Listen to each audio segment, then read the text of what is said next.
Di bagian sebelumnya, Lindong menerima tantangan dari pemimpin ketua klan Lei untuk bertarung dengan putranya. Meskipun duel tersebut berlangsung sangat sengit, Lindong dapat memenangkannya sehingga pabrik kayu yang dipertaruhkan jatuh kepada klan Lin. Keesokan harinya, diperlihatkan Lindong dan adiknya tengah bermain dengan si harimau api yang mereka beri nama si Oyen. Barulah di siang harinya, mereka memeriksa tambang kayu yang telah mereka menangkan. Namun terlihat tempat itu benar-benar hancur berantakan. Dalam pencarian petunjuk siapakah yang melakukan hal ini, secara tak sengaja si Oyen membawa Lindong ke sebuah gua yang di sana terdapat banyak lahar panas serta sebuah kerangka monster raksasa. Di dalam gua itu si Oyen menemukan sebuah kristal biru yang dengan lahap langsung ia makan. Sementara Lindong yang masih penasaran menemukan sebuah bunga yang memancarkan sinar. Namun ketika ia dekati, tangan Lindong malah seakan menyerap semacam energi dari kelopak bunga tersebut yang membuat sekujur tubuhnya menjadi terbakar. Untung saja saat kondisinya semakin buruk, batu rubah di tangannya menyerap energi panas dari kelopak bunga tersebut. Setelah berhasil keluar dan bertemu dengan keluarganya, Lindong menceritakan gua yang baru saja ia temukan serta sebuah batu permata merah yang ia peroleh di dalam sana. Lantas mereka pun bergegas pergi ke lokasi dan sempat terkejut karena ternyata tempat itu adalah tambang permata yang bernilai sangat tinggi. Setibanya di rumah, terlihat Lindong yang mendapatkan 3 batu permata. Dan dengan kekuatan dari batu rubahnya, ia dapat menyatukan ketiga batu menjadi satu permata yang bernilai lebih tinggi. Sementara itu, ketua klan Lei yang mendengar kabar tentang ditemukannya tambang permata jelas membuatnya semakin kesal. Namun setelah mendengar rencana dari rekannya, terlihat wajahnya yang kembali menjadi senang. Di lain waktu, ketika klan Lin sedang berbelanja berbagai macam kebutuhan klan, Lindong pergi ke sebuah toko barang antik di pusat kota untuk sekedar melihat-lihat. Di sana terdapat seorang kakek yang bernama Yandasi. Ia dapat melihat aura milik Lindong yang nampak tak biasa. Setelah Lindong membeli sebuah tas, tiba-tiba batu rubah di tangannya merespon sebuah energi yang berasal dari potongan kayu di toko tersebut. Si penjual mengaku barang itu sama sekali tak berharga dan tak tahu juga apakah fungsinya. Namun ketika Lindong hendak membelinya, ternyata barang tersebut sudah akan dibeli terlebih dahulu oleh seorang gadis bernama Yue. Lindong yang tak mau mengalah memaksa untuk tetap membelinya. Menanggapi hal itu, 2 pengawal dari Yue segera bertindak dengan menodongkan pedangnya kepada Lindong. Namun tiba-tiba saja kedua pedang itu terlempar yang ternyata ini adalah ulah dari si kakek Yanda yang memiliki kemampuan telekinesis. Terungkap bahwa kakek Yanda ini sebenarnya adalah guru dari Yue. Perseteruan mereka pun berakhir dengan Yue yang mengalah meninggalkan tempat tersebut. Sementara kakek Yanda menjelaskan kepada Lindong bahwa kemampuan telekinesisnya adalah kekuatan mental yang berbeda dari teknik bela diri biasa. Ia lalu menawarkan agar Lindong mau menjadi muridnya setelah melihat potensi besar yang ia miliki. Namun Lindong memilih untuk menolak tawaran tersebut karena takut kalau rahasia kekuatan batu rubah di tangannya bisa terbongkar.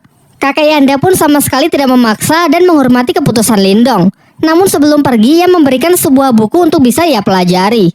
Sementara itu, di area tambang datang sekelompok orang dari desa Naga Hitam yang ingin melakukan invasi. Mereka berniat merebut paksa pabrik kayu karena status kepemilikan dari tambang tersebut kini dianggap tidak jelas. Namun sebenarnya orang-orang ini adalah suruhan dari ketua klan Lei yang sengaja ia perintahkan untuk merebut tempatnya kembali. Beruntung Lindong kembali tepat waktu untuk mencoba melakukan perlawanan sehingga terjadilah pertarungan. Ketua Naga Hitam pun tanpa ragu langsung menyerang Lindong yang membuatnya terlempar menghantam gerbang masuk di sana. Dengan selubung aura sebagai pelindung, Lindong masih mampu bertahan dan bangkit kembali. Sementara Qing Tan juga membantu dengan melancarkan beberapa anak panah untuk menghentikan orang-orang tersebut masuk lebih jauh.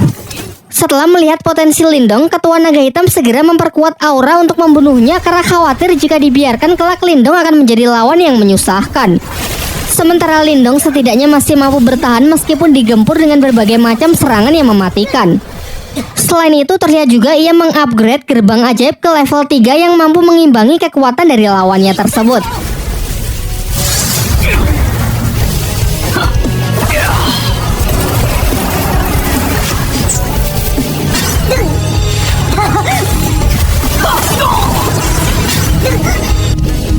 Ketika telah kehabisan energi, entah bagaimana Lindong mampu mengisi ulang energinya dengan menyerap energi alam. Ia pun meminta Qing Tan bersama si Oyen agar mengulur waktu setidaknya sampai energinya terisi penuh. Jelas hal ini sama sekali tidak mudah, terlebih lagi karena bagaimanapun juga mereka telah kalah jumlah. Hingga saat salah seorang musuh berhasil melukai Lindong, seketika Lindong bangkit serta luka-lukanya bisa sembuh dengan sangat cepat karena energinya yang terkumpul telah lebih dari cukup. Dan benar saja, setelah bangkit kekuatan Lindong kini menjadi berkali-kali lipat sehingga di ronde kedua ini hanya dengan sekali pukulan ia dapat mengalahkan lawannya tersebut.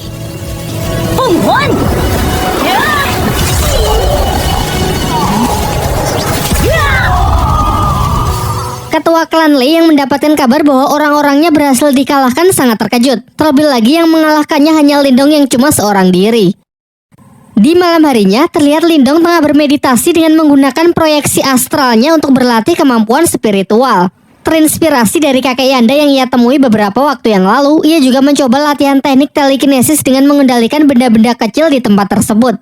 Selain itu, ia yang penasaran dengan potongan kayu yang telah ia beli tadi siang menyadari kalau benda tersebut memiliki semacam energi yang menyelubunginya. Ia pun mencoba berkonsentrasi, namun energinya masih belum cukup kuat untuk bisa menembusnya. Beberapa saat setelahnya, ia merasakan pancaran energi yang sangat kuat dan bergegas pergi untuk memeriksanya menggunakan teknik proyeksi astralnya. Ternyata energi itu berasal dari kakeknya yang telah berhasil mencapai tingkat Yuan tahap awal. Ia pun lantas segera kembali ke tubuh aslinya untuk menemui sang kakek agar bisa memberikan ucapan selamat. Akan tetapi sang kakek justru menjelaskan bahwa ini hanyalah tingkat Yuan di tingkat awal. Masih ada beberapa tingkat lagi sebelum mencapai tingkat tertinggi. Kemudian ia mengungkapkan bahwa tadi ia sempat merasakan kekuatan mental teknik proyeksi astral yang mendekat, meskipun sesaat langsung menghilang. Namun di sini ia tak tahu kalau kekuatan itu adalah kekuatan milik Lindong. Topik pun berganti. Paman Lindong menyampaikan bahwa tadi ia mendapatkan undangan dari klan Lei untuk membahas mengenai sebuah kerjasama bisnis dengan klan Lin. Singkatnya, setelah cukup berdiskusi, mereka pun sepakat untuk menghadiri undangan tersebut. Keesokan harinya, mereka mendatangi rumah utama milik klan Lei. Namun hanya para tetua klan saja yang diperbolehkan untuk masuk. Di saat sedang menunggu, Lindong merasakan ada kekuatan mental yang sangat kuat di sekitarnya yang sedang menggunakan teknik astralnya untuk mengintai. Sementara di dalam ruangan, para tetua klan tengah membicarakan mengenai ajakan kerjasama membangun bisnis untuk keuntungan bersama dengan sistem bagi hasil.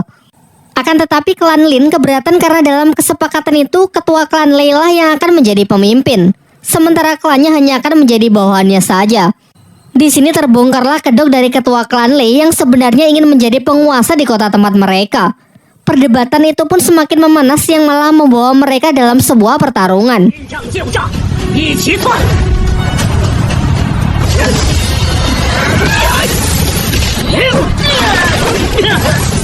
Di tengah pertarungan mereka, datanglah Wu Yin, pemimpin dari sekte Serigala Darah yang memihak kepada ketua klan Lei karena sudah dijanjikan akan diberikan keuntungan 60% dari bisnis yang hendak dijalankan.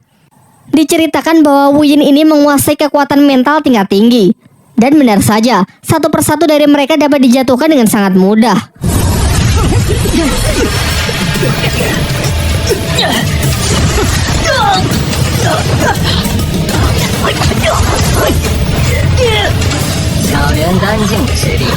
Lindong pun tak tinggal diam. Ia berusaha melindungi anggota klannya dengan melawan Gu Yin sendirian.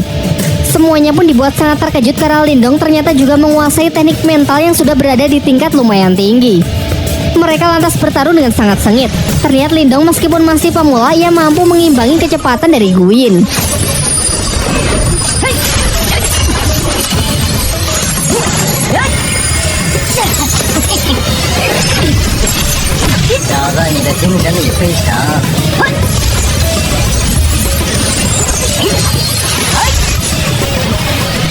Sampai mereka saling mengadu teknik astral melalui duel udara, namun sayangnya tetap saja Wu Yin lebih unggul dan mampu menekan Lindong.